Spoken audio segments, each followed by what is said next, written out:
नमस्कार, प्राइम उत्तर प्रदेश देख रहे हैं। मैं हूं आपके साथ रामकृष्ण शुक्ला। शुरुआत करेंगे बागपत की बड़ी खबर के साथ, जहां पर रोडवेज बस ने दो बाइक पर सवार 3 लोगों को जोरदार टक्कर मार दी। इसमें 3 लोगों की दर्दनाक मौत हो गई। मामला बड़ौद मुजफ्फरनगर मार्ग के बामनोली गांव के पास का है। फिलहाल पुलिस पूरे मामले की पड़ताल में जुटी है। ये मेरे चाचा जी है, ये टीकरी से लोग जा रहे थे। एक्चुअली रास्ते में इनका रोडवेज बस से एक्सीडेंट हो गया जी। तो ये एक्सपायर हो गए। वहाँ पे 2 लड़के और भी थे, अब अपनी दूसरी बाइक से जा रहे थे। तो एक का नाम आकाश है, एक का नाम गुड्डू है, बामनोली से है। अभी आपने पुलिस अधिकारी को कोई शिकायत की है? सर हम जैसे हमें कॉल गई तो हमने बातचीत करी, तो बातचीत करने के बाद में पता लगा कि ऐसे ऐसे हुआ है। तो सर हमने बात करके आ गए हम यहाँ पे पीएम हाउस।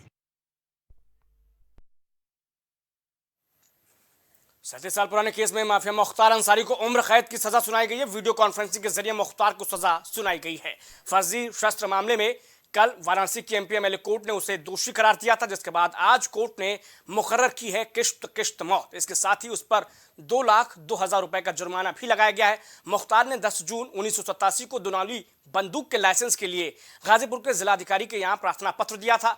आरोप है कि गाजीपुर के जिलाधिकारी और पुलिस अधीक्षक के फर्जी हस्ताक्षर से उसने शस्त्र लाइसेंस प्राप्त किया था। बता दें कि इससे पहले उसे 8 मामलों में सजा हो चुकी है। डॉन फिलहाल बांदा की जेल में अपने गुनाहों की सजा काट रहा है।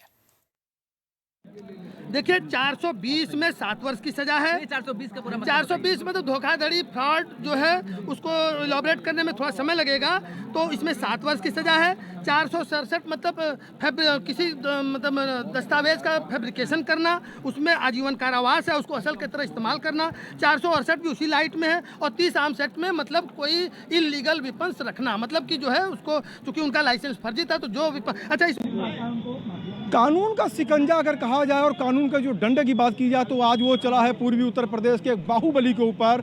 इसके साथ साथ आपसे बताते चले कि आजीवन कारावास हुआ है आर्म्स एक्ट और तमाम विभिन्न धाराओं में। और हमारे साथ इस वक्त मौजूद हैं अधिवक्तागण हैं, यहाँ पे कचहरी पे मौजूद हैं जी। पहले तो आपका नाम हम जानना चाहेंगे। कमलेश चंद्र त्रिपाठी, एडवोकेट। अच्छा, देखिए कमलेश चंद्र जी, अगर बात की जाए तो मुख्तार अंसारी का जो रसूख जो था, जो वर्चस्व जो था, और यहाँ पे तमाम शूटर्स जो थे, गैंगस्टर जो थे, यहाँ पे वो वाराणसी महानगर है, वहाँ पे पूर्वांचल की सबसे बड़ी एक सेंटर पॉइंट मानी जाती है। तो मुख्तार का लगातार नाम आता था, तमाम शूटर्स थे और उनसे संबंधित लोगों का नाम आता था।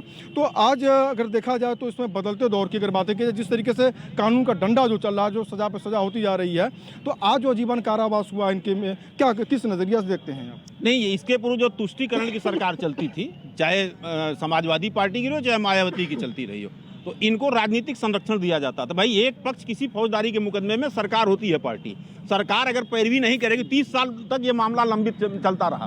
भाई अगर 30 साल तक कोई मामला लंबित रहता हो और उसमें 30 साल बाद किसी को सजा मिलती हो तो लोगों को कितना भरोसा रह जाएगा। ये तो मैं इस राज्य सरकार को धन्यवाद देना चाहूँगा कि जिसने बतौर स्टेट इतनी अच्छी पैरवी की कि इनको आज इस मामले में सजा मिल सकी और मिलनी चाहिए।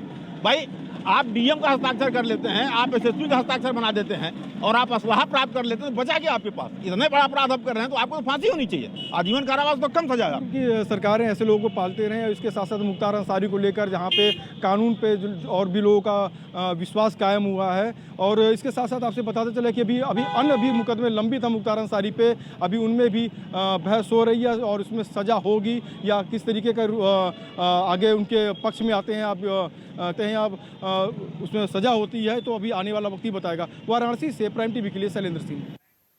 उधर केंद्रीय मंत्री अनुप्रिया पटेल ने कृषि बिक्री आउटलेट केंद्र का फीता काटकर शुभारंभ किया। इस आउटलेट के जरिए केंद्र पर एफपीओ और स्वयं सहायता समूह के उत्पादों की बिक्री हो सकेगी। इस दौरान वंचित वर्गों के उद्यमियों को ऋण सहायता भी मिल सकेगी। नरेंद्र मोदी जी के नेतृत्व वाली सरकार निरंतर समावेशी समाज की रचना पर जोर दे रही है और इसी क्रम में आज माननीय प्रधानमंत्री जी के कर कमलों द्वारा वंचित वर्गों के 1 लाख उद्यमियों को रियायती ऋण की सौगात स्वयं माननीय प्रधानमंत्री जी द्वारा मिलने जा रही है। हमारे राष्ट्रीय पिछड़ा वर्ग वित्त विकास निगम, अनुसूचित जाति वित्त विकास निगम और सफाई कर्मचारी वित्त विकास निगम, ये तीनों हमारे जो बॉडीज़ हैं, इनके माध्यम से 1 लाख ऐसे लक्षित वर्गों के उद्यमी लाभार्थी हैं जिनको रियायती दरों पर ऋण आज प्रदान किया जाएगा और ऋण की पहुंच और ज़्यादा सुलभ हो, इसके लिए माननीय प्रधानमंत्री जी द्वारा पीएम सूरज पोर्टल का भी आज शुभारंभ किया जा रहा है। सुबह में 3 नए उप निबंधन कार्यालय का लोकार्पण किया गया। राज्य मंत्री रविंद्र जायसवाल ने लखनऊ से वर्चुअली इन कार्य का लोकार्पण किया है। इस मौके पर उन्होंने कहा कि लखनऊ, सुल्तानपुर और सोनभद्र में एक नवीन उप निबंधन कार्यालय से आम जनता को काफी सहूलियत होगी। प्रथमतः ये थी कि यहाँ पर विलेखों के प्रस्तुतिकरण की संख्या काफ़ी अधिक थी और कार्यालय का क्षेत्रफल जो हमारा उसके अनुरूप नहीं था। तो जब ये द्वितीय कार्यालय सज्जित हो जाएगा तो हम इसका यहाँ पर इस्टेब्लिशमेंट जो होगा कि 2 अधिकारी यहाँ कार्य करेंगे। तो जनता की सुगमता के लिए विलेखों का पंजीयन तत्काल होगा तथा जब दूसरा कार्यालय सज्जित होगा उसका भवन भी दूसरा बनाया जाएगा, जहाँ पर हम लोग स्थानांतरित करेंगे। जन सामान्य के लिए आने जाने वालों के लिए सुविधाएँ भी पर्याप्त होंगी। अब विलेखों का रखरखाव ठीक होगा।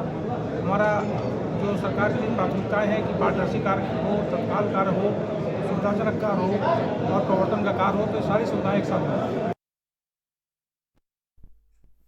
सिद्धार्थनगर जिले की डुमरियागंज सीट से सपा के विभा शुक्ला टिकट की प्रमुख दावेदार मानी जा रही हैं। ऐसे में बीजेपी कैंडिडेट जगदम्बिका पाल के खिलाफ बोलते हुए विभा बोली कि इस बार उन्हें पूरी तरीके से हराएंगे। 2024 का बिगुल बच चुका है और सारी पार्टियां बिल्कुल कमर कस चुकी हैं। उसी कड़ी में समाजवादी पार्टी भी अपनी प्रत्याशियों की तैयारी सूची जारी करती है और हमारे साथ डुमरियागंज से संभावित प्रत्याशी विभा शुक्ला जी मौजूद है। विभा जी, आप वहाँ से संभावित प्रत्याशी बनाएंगे, वो क्या करेंगे?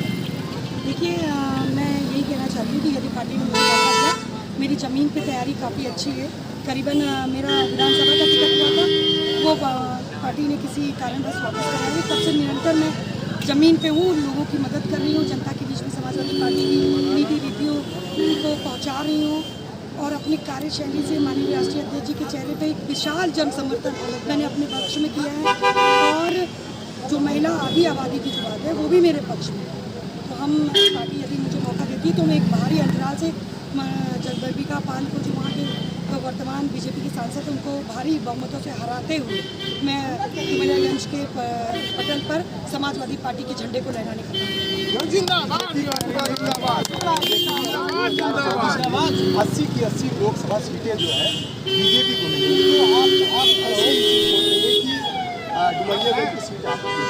देखिए, बीजेपी तो ये भी कहती थी कि अपराध मुक्त तो उत्तर प्रदेश होगा, अपराध मुक्त भारत होगा, महंगाई बहुत कम होगी, बहुत हुई महंगाई की मार। अब की बार योगी सरकार, मोदी सरकार, इन्होंने करके ऐसे नारे लगाए थे। तो आज जो पूरे देश में मुझे लगता है कि आज़ादी के बाद जब सबसे ज़्यादा महंगाई कभी हुई तो बीजेपी की सरकार में, तो ये झूठ बोलने वाली सरकार है। 80 में से 80 बीजेपी को जीतना मुश्किल हो जाएगा। इस समय माननीय राष्ट्रीय अध्यक्ष जी के पीडीएफ का जो फार्मूला, महिला, किसान, नौजवान, अल्पसंख्यक, मैं कहूँगी कि पूरी तरीके के उत्तर प्रदेश की हर जनता, महिलाएं, इनको पूरी हटाने का काम करेंगे। और जिस तरीके से रोज़ पेपर लीक हो रहे हैं, वो उत्तर प्रदेश के जो नौजवान साथी हैं वो भी इनको हटाने के लिए पूरे तत्पर हैं। और मुझे लगता है कि बीजेपी को रोकने का काम माननीय राष्ट्रीय अध्यक्ष जी अखिलेश यादव जी का जो पीडीए का नारा है, उस नारे के साथ हम लोग सारे नौजवान, किसान, महिलाएं, आर्थिक रूप से पिछड़े हुए लोग जो इनको हटाने का काम करेंगे, वो बीजेपी को रोकने का काम करेंगे, भारत सरकार से सरकार बदलने का काम करेंगे। लोकसभा की तैयारी है, सारी पार्टियां कर चुकी हैं। किन मुद्दों को लेकर आप जनता के बीच में आते हैं? देखिए, मुद्दे जनता खुद कह रही है, महंगाई चरम पे है, बात सुनी नहीं जा रही है, थानों में आवाज़ दबाने की कोशिश है, पत्रकारिता पे एक बहुत बड़ा पहरा लगा हुआ है। और मैं ये कहूँगी कि जिस तरीके से अराजकता का एक माहौल तैयार किया जा रहा है, महिलाओं के खिलाफ, नौजवानों के खिलाफ, बेरोजगारों के खिलाफ, इनफैक्ट पत्रकारों के खिलाफ, और जो आवाज़ उठाते हुए नेता लोग हैं, जो नेता आवाज़ उठा रहे हैं उनके पर फर्जी मुकदमों के खिलाफ, तो पूरी तरीके से जनता तैयार है। जनता, किसान, नौजवान सब इनके ऊपर जवाब देने का कार्य करेंगे और पूरी तरीके से इनको हराने का कार्य करेंगे। पार्टी कितनी सीटों पर कामयाब होगी जीतने? देखिए, समाजवादी पार्टी 80 की 80 सीटों पे इनको हराएगी और पूर्ण बहुमत से जो गठबंधन के जो प्रत्याशी उनको जिताने का काम करेगी, क्योंकि हमारे कार्यकर्ता जनता के साथ दिन रात लगे हुए हैं और जनता हमें चाह रही है। हम पूरी तरीके से उत्तर प्रदेश के हर क्षेत्रों में इनको हराने का कार्य करेंगे और मैं उत्तर प्रदेश में डुमरियागंज क्षेत्र से जगदम्बिका काल को पूरी तरीके से हराने का कार्यक्रम। जी, आपका बहुत बहुत धन्यवाद। ये थी हमारे साथ डुमरियागंज की संभावित प्रत्याशी। इनका कहना है कि 2024 के लोकसभा के चुनाव में जगदम्बिका पाल को पूरी तरह से हराने की कोशिश करेंगे। कैमरा पर्सन तेज के साथ राजेश यादव, प्राइम टीवी, लखनऊ। खबर देवरिया जिले से, जहां लोकसभा चुनाव की रणभेरी बजते ही सियासी हलचल भी शुरू हो गई है। इसी कड़ी में सपा सरकार में मंत्री रहे स्वर्गीय शाकिर अली के लड़के परवेज आलम, जो बीएसपी में थे और एक बार फिर उन्होंने सपा का दामन थाम लिया है। बहुजन समाज पार्टी ने मुझको 2022 में टिकट दिया। वो परिस्थितियां कुछ और थी, कुछ राजनीतिक मजबूरियां थी और हम लोगों ने जीवन भर सिद्धांत और वसूलों की राजनीति हम लोगों ने किया। 2022 का मैं चुनाव लड़ा, जनता ने हमें बहुत अच्छा सहयोग, आशीर्वाद दिया, अच्छा वोट दिया। उसके लिए मैं पथरदीवा की जनता को धन्यवाद देता हूँ। लेकिन मुझे लगा कि जिस समाज की मैं राजनीति करता हूँ, जिसकी मैं लड़ाई लड़ता हूँ, वो कहीं कमजोर पड़ता दिखाई दे रहा है। और भारतीय जनता पार्टी को अगर हम लोग देश और प्रदेश की राजनीति से, सत्ता से हटाएंगे नहीं, तो किसानों का, नौजवानों का, व्यापारियों का, किसी जात धर्म के लोगों का भला नहीं हो सकता है। इसलिए मुझे लगा कि समाजवादी पार्टी सबसे बेहतर पार्टी है। बस्ती के मुंडेरवा थाना इलाके के एक गांव से नाबालिग से दुष्कर्म की कोशिश करने का संगीन मामला सामने आया। बताया जा रहा है कि बीते 26 फरवरी की शाम आरोपी ने शौच के लिए निकली बच्ची के साथ दुष्कर्म की कोशिश की थी, लेकिन परिवार ने डर कर कुछ नहीं कहा। लेकिन 29 फरवरी को एक बार फिर आरोपी ने नाबालिग को परेशान किया, जिसके बाद परिवार ने मुकदमा दर्ज करा दिया है। मेरे लड़कियों के साथ में छेड़छाड़ हुआ, थाने पे भी गए, यहाँ भी आए, कहीं से कोई सुनवाई नहीं हो रहा है। दुष्कर्म करने के लिए हाथ पकड़े, हाथ खींच रहे थे। थाने पे तहरीर दिया था आपने? थाने पे गए, यहाँ एसपी साहब के पास भी आए, लेकिन कहीं से सुनवाई कुछ नहीं। मुकदमा भी नहीं पंजीकृत हुआ? जनपद बस्ती के थाना मुंडेरवा अंतर्गत शिकायतकर्ती द्वारा जो एप्लीकेशन दिया गया है, उसका संज्ञान लेकर के थाना प्रभारी को नियमानुसार इसमें विधिक कार्रवाई के निर्देश निर्गत किए गए हैं। और उसमें चूँकि आप जैसा जानते हो कि शासन की मंशा होती है, महिला संबंधी जो भी सूचनाएं प्राप्त होती हैं उसमें विधिक कार्रवाई हो, निष्पक्षतापूर्वक कार्रवाई हो, त्वरित कार्रवाई, और इसके निर्देश पहले से समय समय पर निर्गत होता रहा है। पुनः थाना प्रभारी को, चूँकि वहाँ थाना प्रभारी एक नए गए हैं, उनको मेरे द्वारा अवगत कराया गया है कि प्रकरण का संज्ञान लें और उसमें देखें जो सही हो, निष्पक्षतापूर्वक कार्रवाई त्वरित हो जाए। अलीगढ़ के कोतवाली ग्लास के गांव हस्तपुर में बैंक से रुपए निकाल कर जा रही महिला से किशोर 3.5 लाख रुपए का थैला छीनकर भाग गया। वहीं पैसे लेकर भागता किशोर सीसीटीवी कैमरे में कैद हो गया, जिसके आधार पर पुलिस घटना की छानबीन में जुटी हुई है। थाना इगलास के कस्बा क्षेत्र हस्तपुर में एक दंपत्ति के साथ 2 अज्ञात व्यक्तियों द्वारा पैसा छीने जाने के संबंध में सूचना प्राप्त हुई थी। इस सूचना पर तत्काल घटनास्थल का निरीक्षण किया गया तथा घटना के सफल अनावरण हेतु एसओजी व पुलिस टीम की 4 टीमें लगाई गई हैं। जल्द ही घटना का सफल अनावरण करते हुए संबंधित अभियुक्तों को गिरफ्तार करके न्यायिक परीक्षा में जेल भेजा जाएगा। चित्रकूट के राजापुर इलाके में लूट को अंजाम देने वाले कार सवार बदमाशों से पुलिस की मुठभेड़ हो गई है। पुलिस को देखकर बदमाश पुलिस पर फायरिंग करने लगे। जवाबी फायरिंग में 2 बदमाशों को गोली लगी है। फिलहाल पुलिस ने 6 लुटेरों को गिरफ्तार कर लूट की बड़ी घटना का भी खुलासा किया। इनके पास से लूट का ट्रक, 3 अवैध तमंचा, नकदी और लूट में इस्तेमाल की गई कार भी बरामद हुई है। बदमाशों पर लूट के दर्जनों मुकदमे बताए जा रहे हैं। एक कार रात में संदिग्ध दिखाई पड़ी। जब उसे चेक किया गया तो उसमें से तमंचा मिला और संयोग से उस कार में लूटी गई ट्रक के पेपर्स मिल गए फाइल में रखे, जिसके आधार पर पूरी बात पुख्ता हो गई। कड़ाई से पूछताछ में इन्होंने बताया कि जो ट्रक लूटी गई है वह भी हमसे थोड़ा आगे चल रही थी और सतना की तरफ हम ले जा रहे थे। पुलिस ने आगे बढ़ करके जब उस ट्रक को रोक करके चेकिंग करना चाहा तो बदमाशों ने पुलिस पर फायरिंग की। जवाबी फायरिंग में 2 बदमाश घायल हुए हैं। बदमाशों की फायरिंग से एक आरक्षी घायल हुआ है। कुल 6 लोगों की गिरफ्तारी हुई। इलाहाबाद हाईकोर्ट में श्री कृष्णा जन्मभूमि और शाही ईदगाह मामले में हाईकोर्ट में सुनवाई हुई है। सुनवाई के दौरान मुस्लिम पक्ष में दलीलें पेश की हैं। वहीं कोर्ट ने सुनवाई पूरी होने के बाद 20 मार्च के लिए अगली तारीख दी है, जहां हिंदू पक्ष कोर्ट में अपना पक्ष रखेगा। आज ओरिजिनल सूट 18 पर सुनवाई हुई है मेजरली, और उस पर 7-11 पर बहस करीब करीब पूरी हो गई है, और आगे के 3 सूट्स पर सुनवाई का ऑब्जेक्शन का समय दिया गया है, कोर्ट ने समय दिया है। और अब जो प्लेंटिफ्स हैं वो अपना जवाब देंगे अगली तारीख को, 20 तारीख को 11:30 बजे से कोर्ट ने मैटर फिक्स किया। अभी पुष्टिता पर ही सुनवाई चल रही है? हाँ, अभी उसी पर। अगली सुनवाई में मुस्लिम पक्ष की बहस रखेगा? नहीं, अब इसके बाद तो अब हिंदू पक्ष को रखना है, बहस करेगा। आज मुस्लिम पक्ष ने 18 केसों में अपना बात रखा। 3 केस रह गए हैं जिनको ऑब्जेक्शन नहीं दर्ज हो पाए थे, उनको 5-11 पर, तो वो ऑब्जेक्शन के लिए उनको अंतिम अवसर दिया है। जैसे ही मुस्लिम पक्ष की दलीलें पूरी हुई है, हमने जो अर्जेंसी एप्लीकेशन लगाया था, क्योंकि ये परंपरागत सैकड़ों हजारों वर्षों से हम लोग वहाँ श्री कृष्ण जन्मभूमि विवादित परिसर में पूजा करते हैं। माता शीतला की पूजा होती है, होली के 7 दिन बाद होते हैं, जिसकी वीडियोग्राफी भी हम लोगों ने माननीय न्यायालय में दर्ज किया था, और आज उनको मौखिक रूप से दिखाया है। माननीय न्यायालय ने कहा है कौन रोक रहा है, तो हमने बताया ईदगाह वाले हमेशा लड़ते हैं, तो अब उस पे आज उन्होंने सुना है। अब जो भी आदेश आएगा 1 अप्रैल को हम लोग वहाँ पूजा करेंगे। संपूर्ण हिंदू समाज, जो हमारी माताएं बहनें पूजा करती है, बसोड़ा पूजा होती है, वो हम लोग करेंगे। उधर लखनऊ विश्वविद्यालय के छात्रों ने सीए का विरोध करते हुए इसे राजनीतिक साजिश करार दिया है। ऑल इंडिया स्टूडेंट एसोसिएशन, सामाजिक छात्र सभा और एनएसयूआई के छात्र छात्राओं की ओर से यह विरोध प्रदर्शन किया गया। हाथों में बैनर पोस्टर लेकर छात्र छात्राओं ने विरोध जाहिर किया है। सीए को लेकर अलीगढ़ में हुए प्रदर्शन ने पुलिस प्रशासन के दांत खट्टे कर दिए थे। दर्जनों की संख्या में पुलिस फोर्स को तैनात करते हुए अलीगढ़ को छावनी में तब्दील कर दिया गया।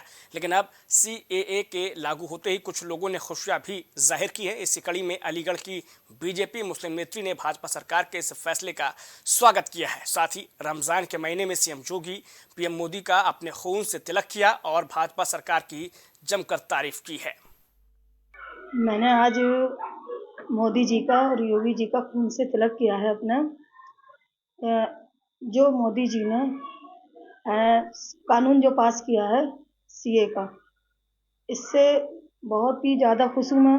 बहुत ही अच्छा किया है सीए को जो पास किया है। इसको मैं चाहती हूँ मेरे जो भी भाई हैं मुसलमान भाई बिल्कुल ना डरें, बिल्कुल ना घबराएं इस कानून को लेकर कि हमारे साथ ये हो जाएगा वो हो जाएगा। बिल्कुल किसी अफवाह पर ध्यान ना दें। विपक्षी पार्टियां ऐसी बहुत सी हैं जो भड़काने के काम करेंगी, लेकिन बिल्कुल भड़काने में नहीं आए। मेरी आप सब लोगों से यही अपील है। ये नागरिकता देने के लिए कानून पास किया है, नागरिकता लेने के लिए नहीं। भदोही में 24 कुंडीय गायत्री महायज्ञ का आयोजन किया गया। महायज्ञ का आयोजन हरिद्वार के अखिल विश्व गायत्री परिवार की ओर से किया गया है। गथा वाचिका सुनीता तिवारी से प्रभावित होकर रोजाना सैकड़ों लोग यज्ञ में आहुति देने पहुंच रहे हैं।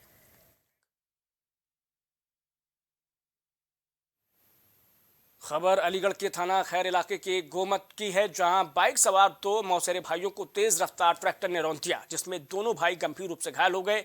इसकी सूचना मिलते ही मौके पर पहुंची पुलिस ने घायलों को अस्पताल में दाखिल कराया, जहां दोनों की हालत गंभीर बनी हुई है। शादी में आई थी एक लाश, तो रास्ते में जा रहे थे, गोमत के समीप किसी ट्रैक्टर ने बांध दिया, उसने इनको एक्सीडेंट कर दिया है। तो कितने लोग घायल हुए हैं? ये 2 लोग घायल हुए हैं, काफ़ी माइंड में चोट भी आई है और बेहोशी में जो पलटी उल्टी भी हुई है, थोड़ी माइंड में चोट है, प्लस शोल्डर भी खराब हुआ है उनका। तो प्राइम उत्तर प्रदेश में इतना है, लेकिन प्राइम टीवी पर खबरें लगातार जारी हैं।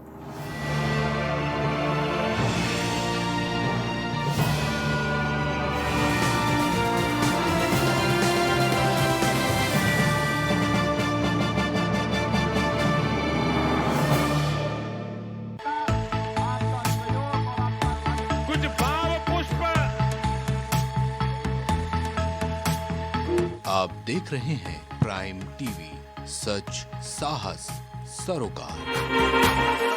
प्रधानमंत्री श्री नरेंद्र मोदी का संकल्प है कि देश का हर नागरिक पोषित, सशक्त और समर्थ बने। जब पूरा विश्व इस सदी की सबसे बड़ी महामारी कोविड-19 से जूझ रहा था, उस दौरान प्रधानमंत्री श्री नरेंद्र मोदी जी के नेतृत्व में भारत सरकार ने प्रधानमंत्री गरीब कल्याण अन्न योजना का संचालन कर देश के गरीबों की खाद्य सुरक्षा सुनिश्चित की। इसी संवेदनशीलता को जारी रखते हुए आज 80 करोड़ से भी ज्यादा लोगों को मुफ्त अनाज दिया जा रहा है। सभी को अनाज, पोषित समाज। अगर आप करना चाहते हैं अपने बिजनेस को प्रमोट, तो इसके लिए आपको चाहिए होगा एक सपोर्ट। बेहतर स्क्रिप्ट, शानदार ग्राफिक्स, बेहतर विजुअल, दिखाएंगे कमाल, जानकारी पहुंचेगी जन जन तक, आपका काम करेगा धमाल। इन सभी चीजों के लिए अब ना हो परेशान। Brand promotion, motion designing and video editing, 2D और 3D animation, television telecasting, social media works, script writing जैसे कामों के लिए आज ही कांटेक्ट करें 9267925186 पर।